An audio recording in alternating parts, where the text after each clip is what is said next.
Assalamualaikum warahmatullahi wabarakatuh. Waalaikumsalam warahmatullahi wabarakatuh.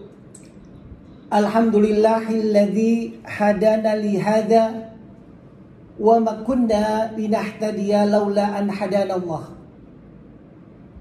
Asyhadu an la ilaha illallah wahdahu la syarika lah wa asyhadu anna Muhammadan abduhu wa rasuluh la nabiyya ba'dah. Amma ba'du, faqala Allah Ta'ala fi kitabihil aziz wa huwa asdaqul qailin. A'udzu billahi minasy syaithanir rajim. Bismillahirrahmanirrahim. Kullu nafsin dha'iqatul maut wa innama tuwaffawna ujurakum yawmal qiyamah faman zuhziya 'anil nar wa adkhilal jannata faqad faz wa mal hayatud dunya illa mata'ul ghurur. Wa qala ta'ala aidan, ya ayyatuhan nafsul mutmainnah irji'i ila rabbiki radiyatan mardiyah fadkhuli fi ibadi wadkhuli jannati. Wa qala Rasulullah sallallahu alaihi wasallam, idza mata ibnu adam in qata'a amaluhu illa min salasin, sadaqatin jariyah aw ilmin yuntafa'u bihi aw waladin salih yad'u lahu. Sadaqallah wa sadaqa Rasulullah sallallahu alaihi wasallam. Yang kami hormati keluarga besar almarhum Bapak Mukhtar Ulung bin Ulung Bakri, anak, menantu, cucu, saudara-saudara handai tolan semua yang dimuliakan Allah Subhanahu wa ta'ala. Alhamdulillah, puji dan syukur kita panjatkan kehadirat Allah Subhanahu wa ta'ala. Malam hari ini malam yang ketujuh dari wafatnya almarhum Bapak Mukhtar Ulung bin Ulung Bakri. Mudah-mudahan kita yang hadir di Zoom ini mendapat barakah dari Allah Subhanahu wa ta'ala. Dan kita doakan kubur dari almarhum Bapak Mukhtar Ulung bin Ulung Bakri diluaskan kuburnya, jadikan kuburnya menjadi raudhah min riyadil jannah, insyaallah, amin ya rabbal alamin. Bapak dan Ibu sekalian, kematian itu adalah haknya Allah. Semua yang berjiwa akan datang cepat atau lambat, senang atau tidak suka, pasti akan datang kematian. Di dalam firman Allah dikatakan kullu nafsin dha'iqatul maut. Tiap-tiap yang berjiwa pasti akan datang yang namanya kematian. Ada dua juru nasihat yang paling ampuh buat umat manusia. Kita kadangkala kurang dapat menerima nasihat dari orang lain, entah itu dari saudara atau entah dari orang lain.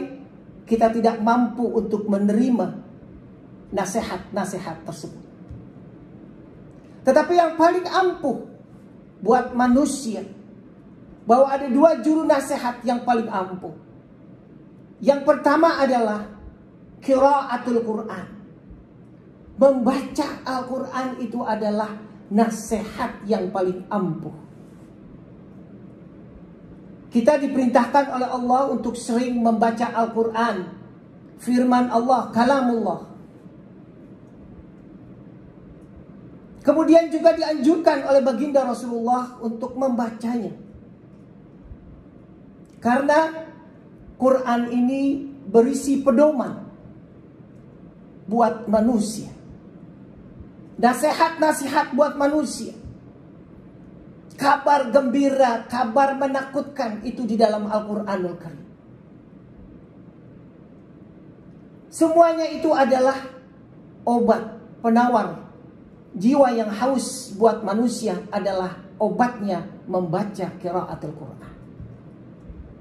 Manusia sering dihinggapi penyakit hati, syirik, dengki, takabur, tamak, serakah, bakhil, depresi, frustasi. Itu adalah penyakit hati manusia. Obatnya apa? Obatnya kita harus sering membaca ayat suci Al-Quran.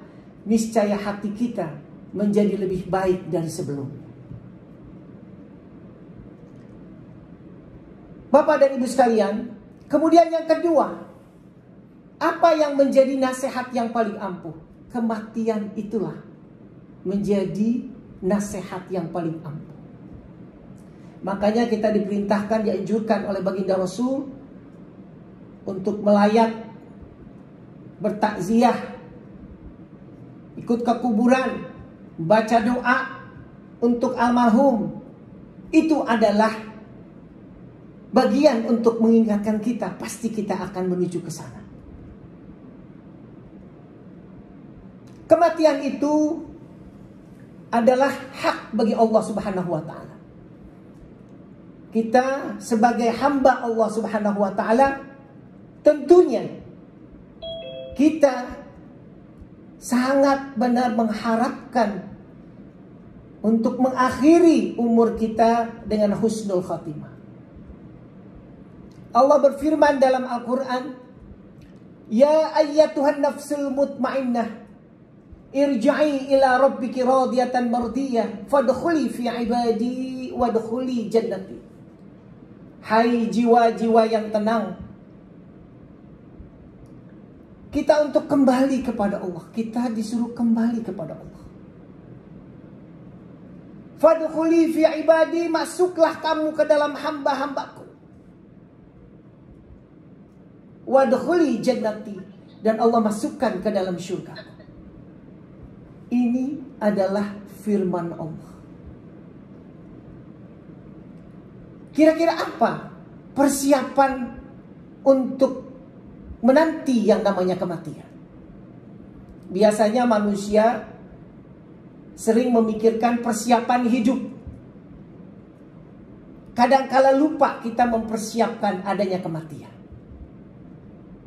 Kadangkala kita lalai untuk mempersiapkan kematian, padahal kematian itu akan datang, cepat atau lambat, senang atau tidak suka. Itu pasti yang namanya kematian akan datang menghampiri kita semua. Janji Allah itu adalah pasti. Beda dengan janji manusia. Kalau janji Allah itu pasti, dikatakan dalam Al-Quran, kullu nafsin dha'iqatul maut. Tiap yang berjiwa pasti akan datang kematian. Jika kita datang kematian, tentunya kita ada persiapan untuk mengisi sisa umur kita hidup di dunia ini. Di dalam Al-Quran dikatakan, وَتَزَوَّدُوا فَإِنَّ خَيْرَ الزَّادِ تَقْوَى فَاتَّقُونِي يَا أُولِي الْأَلْبَابِ. Paling sebaik bekal kamu yaitu bekal takwa untuk menghadap kepada Allah Subhanahu wa taala. Bekal takwa itu, takwa apa Bapak dan Ibu sekalian? Di dalam kitab An-Nasaih Ad-Diniyah wal Wasaya Al-Imaniyah dikatakan, wa huwal imtisarul awamir wajtinabun nawahi. Takwa itu menjunjung tinggi perintah Allah dan menjauhi segala larangan-larangan Allah. Itu yang namanya takwa. Kami teringat dengan apa yang dikatakan oleh Sayyidina Abu Bakar radhiyallahu an, yang merupakan sahabat beliau.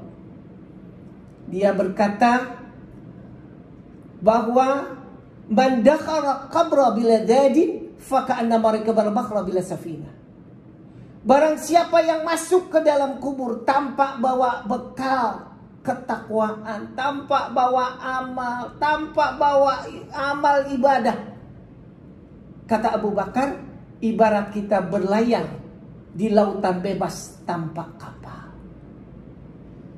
Apa mampu kita akan sampai tanpa menggunakan kapal? Biar kita jagoan berenang sekalipun, kita butuh kapal untuk mengantar sampai ke suatu tujuan. Kapal itulah adalah amal baik kita, takwa kita kepada Allah Subhanahu wa taala. Ini adalah persiapan kita menghadap kematian. Sebab apa? Tidak ada yang kita bawa kecuali amal kebaikan kita, amal soleh kita, amal ibadah kita yang akan kita bawa. Biar kita punya duit banyak, harta yang banyak, rumah banyak, mobil banyak, tidak ada yang dibawa. Satu pun tidak akan kita bawa. Dikatakan bahwa Allah Subhanahu wa taala melihat bahwa hambanya, maka Allah berkata dalam firman-Nya, "Ma la yanfa'u malun wala banun illa man atallah biqalbin salim." Tidak ada manfaat malun, harta yang berlimpah.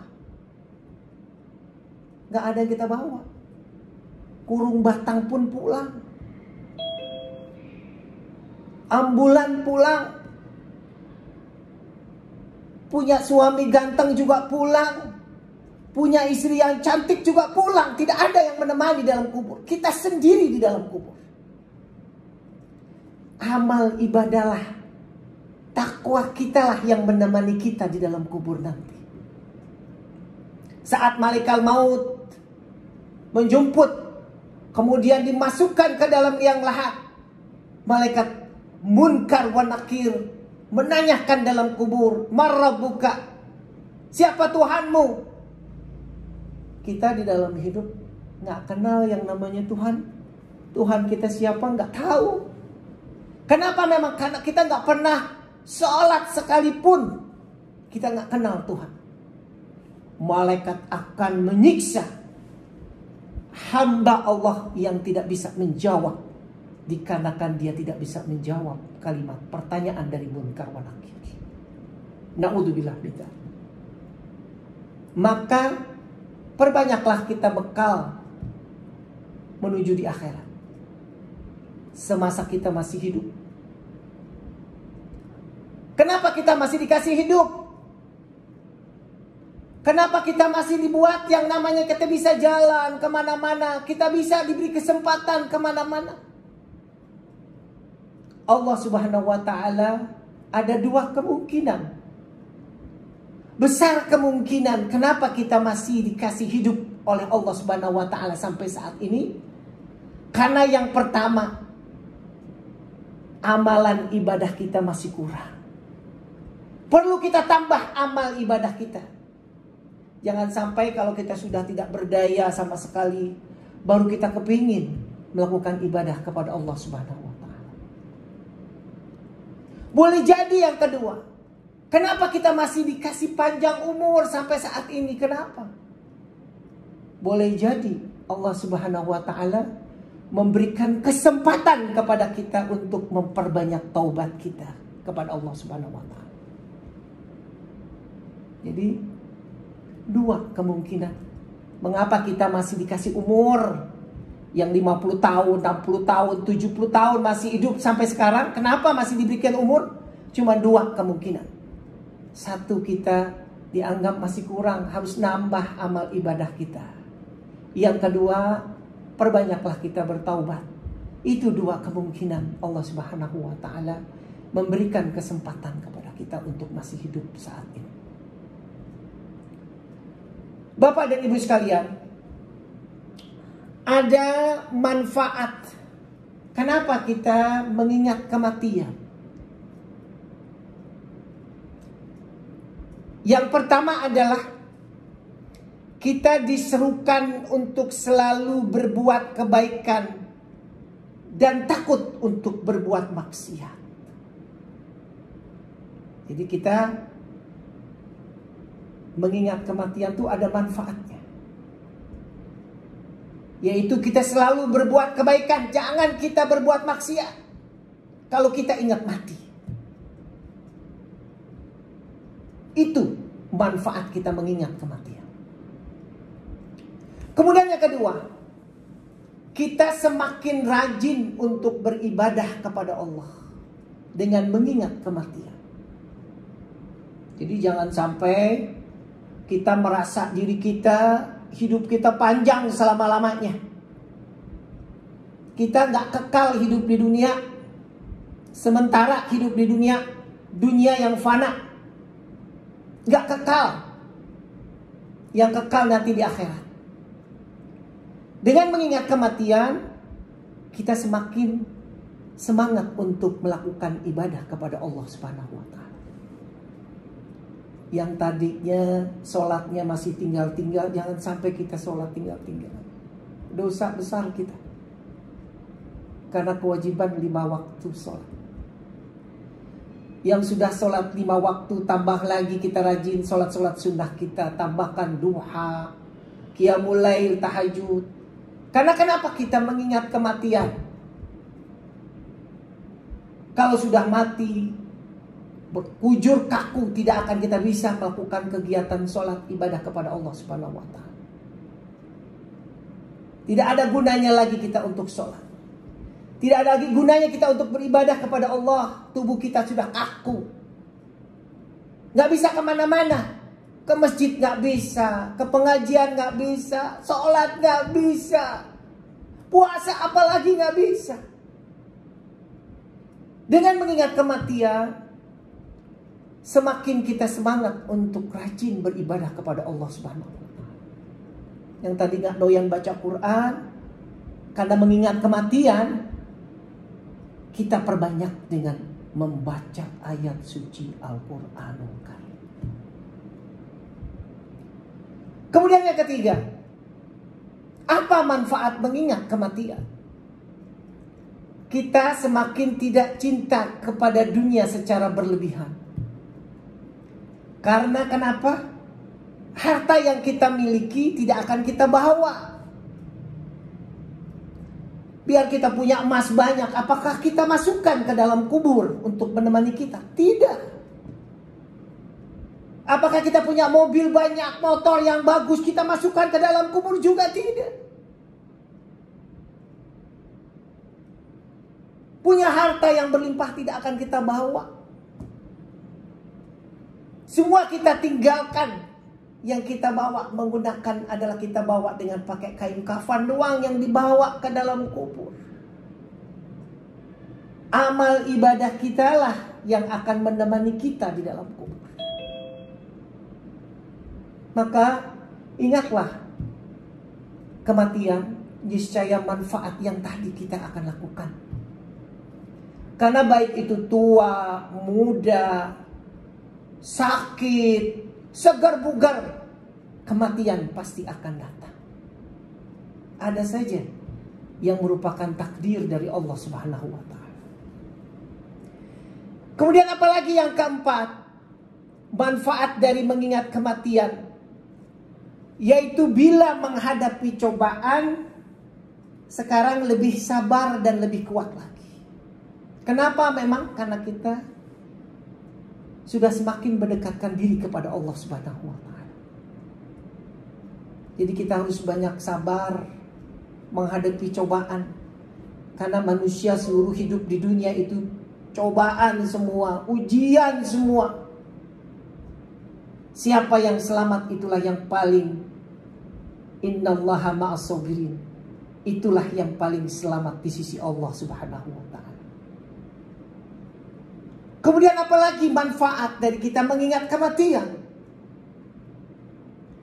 Yang kelima adalah kita perbanyak taubat kepada Allah Subhanahu wa Ta'ala. Karena manusia tidak ada yang luput dari dosa. Dikatakan oleh baginda Rasul, innallaha, sesungguhnya baginda Rasul mengatakan, al-insanul ma'alul khata' wan nisyan. Manusia tempatnya lupa dan tempatnya khilaf, tempatnya dosa. Itu adalah manusia. Jadi kita perbanyak taubat. Taubatan nasuha, taubatan yang sebenar-benarnya. Apa itu taubatan nasuha? Kita sesali apa yang pernah kita perbuat. Kita menyesal untuk meninggalkan selama-lamanya. Kita jauhi segala yang pernah kita perbuat. Kemudian kita memperbanyak salat sunat taubat. Dan yang ketiga kita perbanyak istighfar. Itulah yang namanya taubatan nasuha. Taubat yang sebenar-benar. Oleh karenanya ada satu lagi yang terakhir, dengan mengingat kematian, ada manfaatnya kita selalu bersikap rendah hati. Hati kita semakin merendahkan diri kita. Tidak pernah kita angkuh, sombong. Karena dengan kematian, manusia yang sehat, bugar, kuat sekalipun akan mendatang yang namanya mati. Lemah badannya dan mati. Itulah manusia. Makanya kita tidak bisa kita sombongkan. Apa yang bisa kita sombongkan? Kita terbuat dari tanah, kembali lagi menjadi tanah, dikubur. Itu adalah manusia. Maka kita tidak bisa sombong hidup kita. Ya, kita semakin rendah hati kita dengan mengingat kematian. Karena manusia yang kuat sekalipun, Fir'aun yang begitu terkenal dengan kebengisannya dia, kekejamannya dia, umurnya 990 tahun, 1 tahun lagi 1000 tahun, dia mati juga, musnah juga Fir'aun. Apalagi kita, umat Nabi kita Muhammad. Nabi kita Muhammad umurnya cuma 63 tahun. Kalau 70 tahun kita meninggal, berarti 7 tahun kita dikasih ekstra sama Allah untuk hidup di dunia. Maka janganlah kita sia-siakan. Kita isi kehidupan di dunia ini dengan amal, persiapan, amal, kebaikan, ketakwaan kepada Allah Subhanahu wa taala. Di dalam hadis baginda Rasul dikatakan, "I'mal li dunyaka ka'annaka ta'ishu abada wa'mal li akhirata ka'annaka tamutu ghada." Berbuatlah untuk duniamu seperti kita hidup selama-lamanya. Boleh untuk urusan dunia kita tunda-tunda, ya boleh, nggak apa-apa. Tetapi jangan kau tunda urusan akhirat, karena urusan akhirat itu seperti mati besok. Jadi kita harus bersiap. Jangan kita tunda-tunda. Sebab kalau kita tunda-tunda, kita nggak keburu. Udah keburu mati duluan. Kita tidak bisa berbuat amal soleh yang banyak, amal ibadah yang banyak. Jadi jangan kita sia-siakan yang namanya umur kita yang dikasih oleh Allah Subhanahu wa taala bisa bermanfaat buat orang lain semuanya. Bapak dan Ibu sekalian yang kami hormati, bahwa dalam kematian itu kita harapkan adalah husnul khotimah. Kita yakini bahwa almarhum Bapak Mukhtar Ulung bin Ulung Bakri ini adalah husnul khotimah, insyaallah ta'ala. Kenapa memang? Karena beliau orang yang baik, orang yang benar-benar ramah. Saya pernah bersama beliau, kalau saya mengingat flashback dulu, bahwa saya pernah bersama beliau menemani umroh saat tahun awal-awal 2000-an. Itu saya kenal dekat dan kenal baik dengan beliau. Beliau orang baik sekali, orang yang sangat ramah dan benar-benar menjadi suatu figur bapak yang kuat dan bagus, baik dan penuh kesabaran. beliau sudah baik, kita meyakini bahwa beliau itu min ahlil khair insyaallah ta'ala. Kenapa? Memang di dalam hadis baginda Rasulullah sallallahu alaihi wasallam berkata, "Man akhir kalam la ilaha illallah dakhalal jannah." Barang siapa yang di akhir umurnya dia bisa mengucapkan kalimat la ilaha illallah Muhammadur Rasulullah, kata Nabi, Allah masukkan ke dalam syurganya Allah subhanahu wa ta'ala. Ini adalah akhir umur dari seorang hamba yang bisa mengucapkan kalimat la ilaha illallah Muhammadur Rasulullah. Allah masukkan ke dalam syurganya Allah dan dia termasuk golongan husnul khatimah. Amin ya rabbal alamin. Kemudian sebaliknya, ada juga penyebab su'ul khatimah. Kebalikan nih dari husnul khatimah. Apa itu su'ul khatimah? Kenapa bisa terjadi? Penyebabnya apa? Dia bisa menjadi su'ul khatimah. Yaitu yang pertama, dia suka mengabaikan sholat, menggampangkan sholat, menunda sholat, bahkan mentakhirkan sholat. Ini tanda-tanda su'ul khatimah. Na'udzubillah min dzalik. Semoga kita selalu sholat kita jaga. Jangan sampai ini kita tertinggal dari sholat ini. Kenapa? Memang sholat ini adalah sholat sebagai tiang agama. As-sholatu imaduddin. Sholat tiang agama. Sangat penting. Sholatlah yang pertama kali ditanya kita pada saat di akhirat yaumil hisab. Sholatlah yang paling penting untuk melaksanakan. Kemudian yang kedua, kenapa bisa penyebab su'ul khatimah? Yang kedua adalah kita sering mabuk-mabukan, narkoba, minuman khamar. Apalagi kita sempat untuk bertaubat, maka kematian seorang hamba yaitu disebut dengan su'ul khatimah. Kematian yang buruk, kematian yang jelek. Kenapa memang? Karena matinya dalam keadaan mabuk. Dengan sebab dia belum bertaubat kepada Allah, maka digolongkan bagi orang yang tersebut disebut orang yang su'ul khatimah. Na'udzubillah min dzalik. Jangan sampai kita demikian. Kita jaga anak-anak kita, diri kita, keluarga kita, semuanya itu insya Allah dalam lindungan Allah subhanahu wa ta'ala. Kemudian yang ketiga, kenapa bisa menjadi su'ul khatimah? Dia durhaka kepada orang tua. Dia menyakiti orang tua. Dia menyia-nyiakan orang tua selama hidup. Allah golongkan orang tersebut, kematiannya adalah su'ul khatimah. Na'udzubillah min dzalik. Maka kita sangat bersyukur kalau masih ada orang tua masih hidup. Hendaklah kita berbakti kepada keduanya. Apabila salah satu sudah meninggal dunia, kita kirimkan Fatihah, kita kirimkan jariyah, amal ibadah yang akan mengalir sampai di kubur. Karena kata Nabi, dikatakan dalam sebuah hadis, "Idza mata ibnu Adam in qata'a amaluhu illa min salasin sadaqatin jariyah aw ilmin yuntafa'u bihi aw waladun shalih yad'u lahu." Apabila mati anak Adam, putus semua amal ibadah, tidak ada yang dibawa kecuali 3.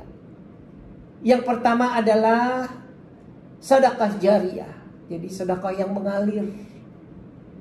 Jadi kalau orang tua sudah meninggal dunia, meskipun dia sudah meninggal dunia, pahalanya bisa mengalir kalau kita mengirimkan Fatihah terus.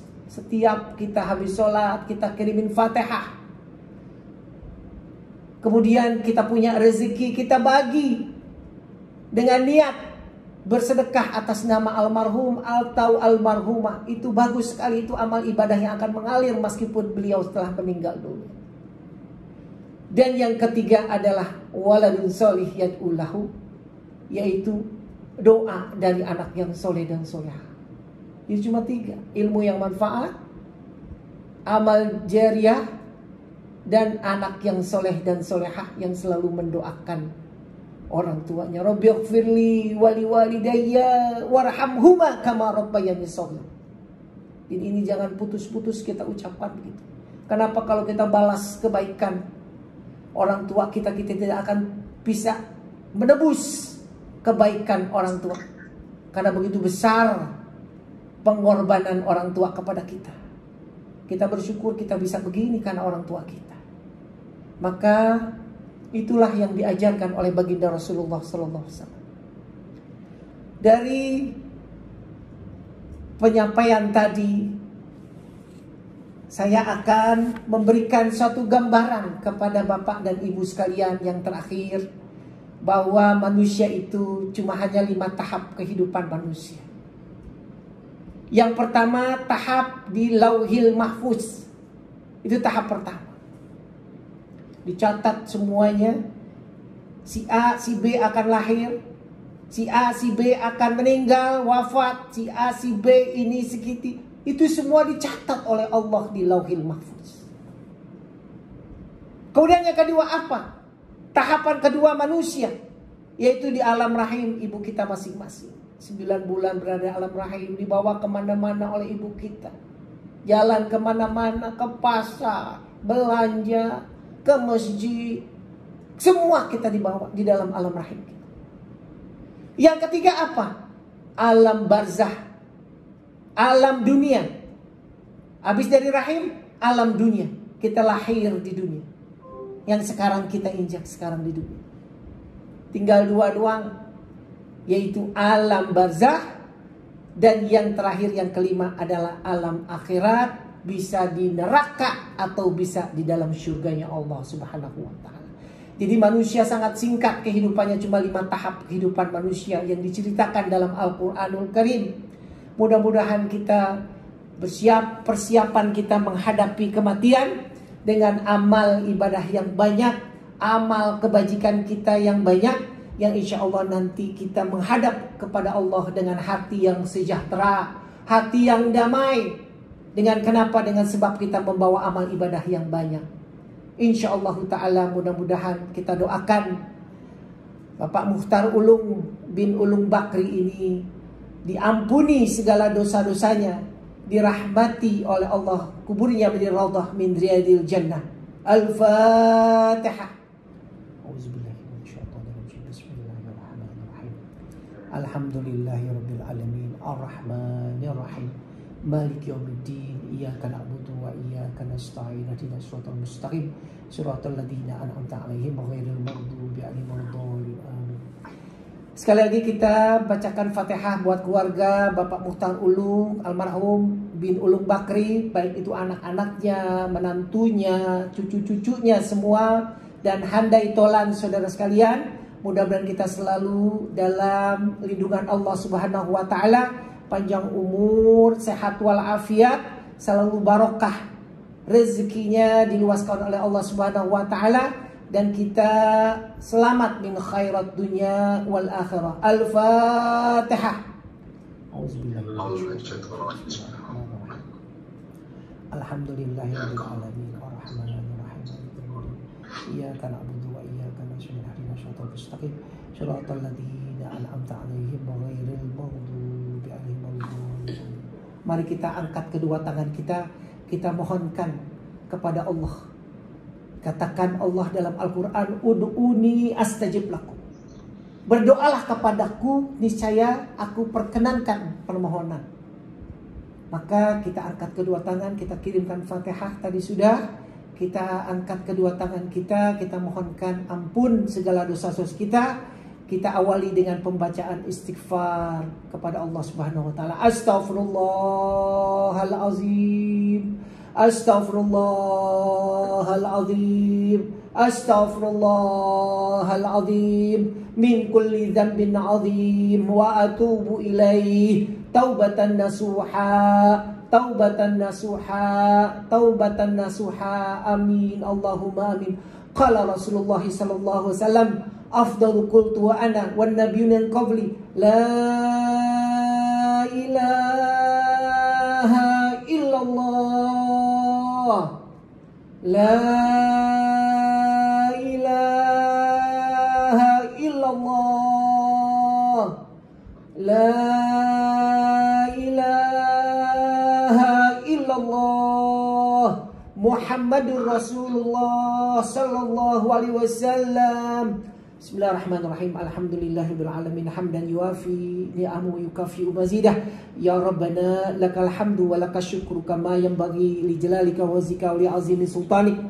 Allahumma sholli ala nuril anwar wa sirril asrar wa tiryagil aghyar wa miftahi babil yasar Sayyidina Muhammadinil Mukhtar wa alihi athhar wa ashabil akhyar adada ni'amillahi wa ifdalih. Rabbana hablana min azwajina wa dhurriyyatina qurrata a'yunin waj'alna lil muttaqina imama. Rabbana la tuzigh qulubana ba'da idh hadaitana wa hab lana min ladunka rahmah innaka antal wahhab. Rabbana atina fid dunya hasanah wa fil akhirati hasanah wa qina adzaban nar. Wa sallallahu wasallam ala sayyidina Muhammadin wa ala alihi wa sahbihi ajma'in. Subhana rabbika rabbil izzati amma yasifun wa salamun alal mursalin walhamdulillahi rabbil alamin. Terima kasih afwa minkum. Wassalamualaikum warahmatullahi wabarakatuh.